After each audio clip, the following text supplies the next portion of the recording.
welcome to the second episode of 10 for the Chairman. So just to recap, we take 10 questions every week from subscribers who are the incredible, generous part of our community that put up money every month that we use for Jump Point, for doing our community content, increased video stuff, which you're going to see more and more. This is part of what we're starting to do in LA now. So thank you all out there, the subscribers that are helping us do this. As such, we're going to answer 10 questions from subscribers every week. So first question up is from Villa Ovi. When dogfighting module is released, do you need to own the ship if you want to fly it? Are you able to test all the ships which have already been made in the game? So the concept with the dogfighting module is you should be able to fly the ships that you have in your hangar out there in the dogfighting module. So generally the answer would be no, you need to own them. Although I will have the caveat that in the very early stage of the dogfighting module, we are not going to have every one of the ships to the stage that they can actually dogfight. So yes, you can climb in them, you can see them in the hangar, but there's a lot of extra detail that goes into the ships. There's all the different items, the thrusters, the damage states, the damage models that have to be done for the ships, and that just takes a lot of work and effort. So we are probably going to be a case where we will maybe only have one ship or two ships at the beginning, and then it will increase. So the Hornet's the one we're focusing on right now, and obviously things like HUD change for different ships and all the rest of stuff. So there may be a case where at the very beginning we just give everyone basically can fly the same ship, and we just put a temporary sort of test Hornet in the hangar, and they get into that and they do the dogfighting module. But longer term, it should really, like the ships you can take to play in arena mode against other people would be the ones you should own in the hangar. Okay, next question. Premium Cabanu asks, will we be able to transfer subscreens from our cockpit, say radar, to second, third monitors in our computers? So we're definitely really interested in sort of second screen support. So we're looking at being able to do that on, say, a tablet that you have, where you could put one of the VDUs from your cockpit to that. And we're also, I think it will be interesting to explore it on a multiple monitor situation. Although, when I've talked about this, just to be sure, this won't be functional in the dogfighting, and it's a longer term goal for the game. So the idea would be we'd have some of that when the game's fully done. So maybe it would roll out as part of the dogfighting as it improves over time, but not at the beginning. But yeah, we would like to do that spot. We think it would be great. So next question. Midget asks, can NPCs fly on their own while you are still online? So I'm not 100% sure what the specific of the question is. I mean, NPCs definitely can fly on their own. I think the question probably relates to if you have some NPCs working for you, what they do. If you're online, if they're flying on your wing or manning your ship, then yes, they're definitely doing their stuff and they're doing their functionality. If you have logged off, no, the NPCs that are working for you aren't off there, running a business for you. I think you need to be online to have the NPCs you've hired be actually doing their stuff. Okay, on to the next one. Obsidian asks, there were a couple of threads with overwhelming support to go with the MMO-ready backend and single player versus AI, and I'd like to know if Chris has made a final decision yet as to which way he's going to go for the dogfighting module.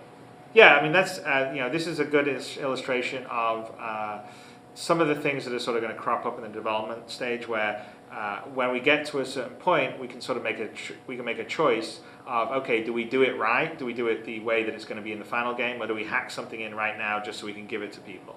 And my preference generally in that case is don't hack it, do it right. Because if you hack it, you put it in, you do work that you're going to have to throw away. And really part of the whole idea of the dogfighting module is to get it out there so we can test the back end and see how many people we can have in one area. See how fun it is flying the ships around. See whether the weapons are balanced correctly. And it's not really that useful if you're throwing out there with the back end that won't be your final back end. So I think I'm probably leaning towards doing it the proper way, although that potentially has impact on when everyone gets their hands on it, which I know there will be a fair number of people upset because they just want to play it early, which is cool. But I think let's do it right, because the goal is to build a great game, and I'm more focused on the final goal than sort of the details leading up to that, and things change as you go. So hopefully that answers the questions there. Next question is from Prince Jeps Trajan, hopefully I pronounced that correctly. What is the difference between TR1, TR2, TR3, etc.? And is there much difference between those levels? So TR1, TR2, TR3, and so on that's what we're calling the thruster rating. And the thruster rating is really a power band. Not all TR1s are the same. Ones by a better manufacturer, ones that are overclocked, ones that are slightly higher grade could probably put out more thrust than, say, a cheapy low-end TR1. But you are pretty much guaranteed that a TR2 will be at a higher band than a TR1. So if you step up to a TR2, even the low end of that will put out more than the highest end of a TR1.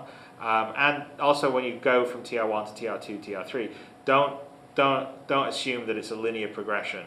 So especially on some of the later thruster ratings, those can be geometric, where you're moving up to the capital ship sizes. A TR6 could be double what a TR5 is, for instance. So you should think of TR1, TR2, TR3. Think of them more like, say, a car engine where you have a V8, a V6, a V4, a V12, and obviously the ones with more cylinders probably put out more power, and they can easily put out more power than, say, a four-cylinder. But a four-cylinder can still be fairly powerful, and obviously there's a lot of variety in the power that four-cylinder engines can put out. And that's kind of the idea with the thruster ratings, is that a TR1 represents a band of thrusters of a certain level, and TR2 is like the step up, and TR3 is beyond that. Okay, on to the next question. Dread Pilot P asks, how close will the flight and combat model that we get in December be to the intended finished product? Will the envelope of what we do be basically set in stone, or more of a rough first version that we'll be getting tons of refinement and tweaks to the flight model as we go? Okay, so this kind of goes back to the question I answered from Obsidian, but the whole point of the dogfighting module is to get it out there to test a whole bunch of things, our back-end system, whether the flight control model's fun, whether the weapons are balanced correctly, or whether it's too overwhelming our system designer, we need it smaller. And so as part of that, yes, nothing is really going to be fully set in stone. I mean, it's going to be our best first guess of what we think is fun, and we want to refine it from there. If something's really broken, obviously we're going to fix it. Hopefully stuff won't be too broken. I mean, I would like everyone out there to realize that the dogfighting module that they get, the first one, that's not it. That's not going to have all the features, it's not going to have all the functionality. It's going to have a limited amount of features and functionality, and then it's going to grow over the next year while we're working on the game. And so by the time the game is finished, the dogfighting will be finished and honed and everything. That's the process. So we're just sharing the process really early with all you out there in the community to make a better game. And so in that case, as I was answering to Obsidian, that also means that we're not the schedule for it may not be an exact science, because there's not much point in testing something if we feel like, okay, well, we're not ready to test the multiplayer now, so because we want to put it on the proper system instead of a sort of hacked in system, so we'll give it to you a little later to test that bit. Okay, on to the next one. Beer for the beer god, I guess likes a lot of beer. What would you say to backers who are concerned that there's no point in getting ships like the Caterpillar or Retaliator because the Constellation looks like it will be the best ship to have? I would say that that's silly, because I don't think there is a best ship in the game. They're all going to have different pros and cons. We're deliberately designing things so there is no best ship.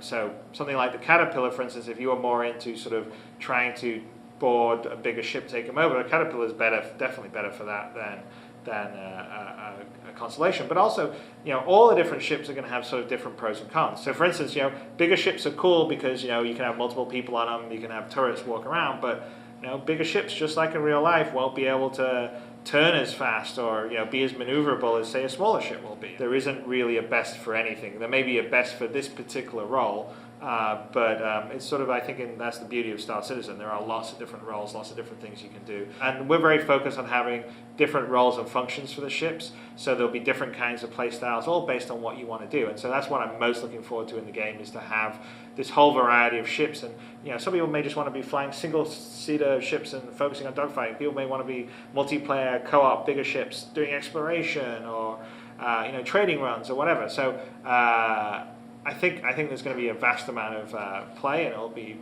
a lot of fun for everyone. Okay, next question. The True Lost asks, how entering dogfight will be handled? Will you start your ship in your hangar in an arena or spawn magically in space? Okay, so I kind of answered this on a previous subscriber question in last week's show, but essentially you start in your hangar, that's our entrance point to the game is the hangar at the moment, and you'll be able to adjust your loadout on the holo table, and then you climb into the cockpit of your ship, and then you fire it up, and then as you fire it up you basically are entering the dogfight mode, and so the hangar sort of, holodeck style disappears, and then you're in space, but it's really sort of a holodeck version of space. And that's how as you fly there, and when you finish it, you come back into your hangar. So hopefully that answers that question well. Next question is from Dutch. He asks, how detailed will damage modeling be?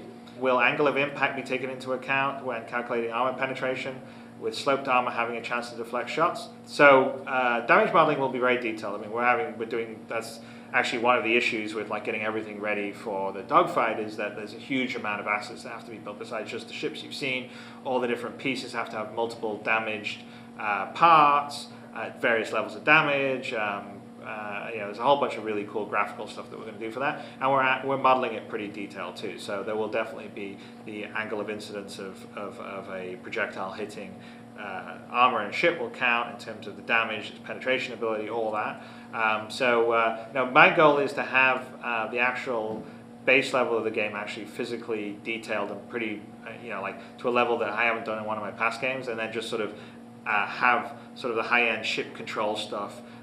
Make it easier to fly around and use, but underneath it all, it's all physically correctly modeled. So we're actually modeling internal system damage. So if you have you have a targeting computer, avionics system, or a life support inside your ship, we actually have a place physically for it, and it has its own geometry and render geometry. And if a projectile goes through the shield, penetrates through the shield, and then penetrates through the armor, we actually trace that projectile, and it will, if it hits that system like it would hit it in the physical space, then that system takes damage and potentially gets damaged. So we're actually modeling all this in an extremely detailed way. So if you sort of know where the weak parts, the critical parts of another ship, you should have a bit of an advantage.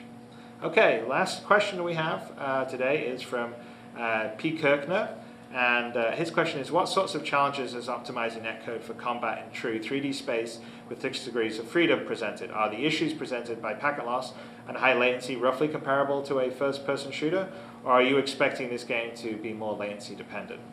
Packet loss, high latency, I mean, obviously high latency effects on any stuff, and packet loss, we definitely will be going back and forth with a lot of data, because the ships are pretty heavy data-wise, have lots of moving parts. So that potentially could be an issue, but that's all the sort of stuff that we want to be working on and testing out, and that's the whole part of the dogfighting module, and also really why we would want to have the final sort of back-end MMO, at least a rudimentary version of it, working for the dogfighting.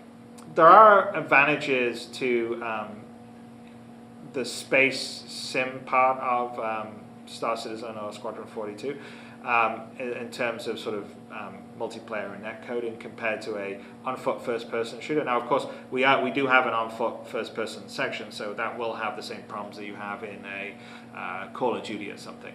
But basically, when you fly a ship, you literally, the problem with a first-person shooter is I can be here and then I can step here and I can step here. So basically, the movements of your avatar can be fairly random and not very easy to predict. Whereas in a ship, you can't do that. You've got to turn in the so essentially in sort of the spaceship scenario, you can actually do a much better job of predicting kind of where the player's ship's going to be. Okay, hopefully I answered that question. So that brings us to the end of the second episode of 10 for the Chairman. Hopefully you enjoyed or found my answers informative, and I will see you next week.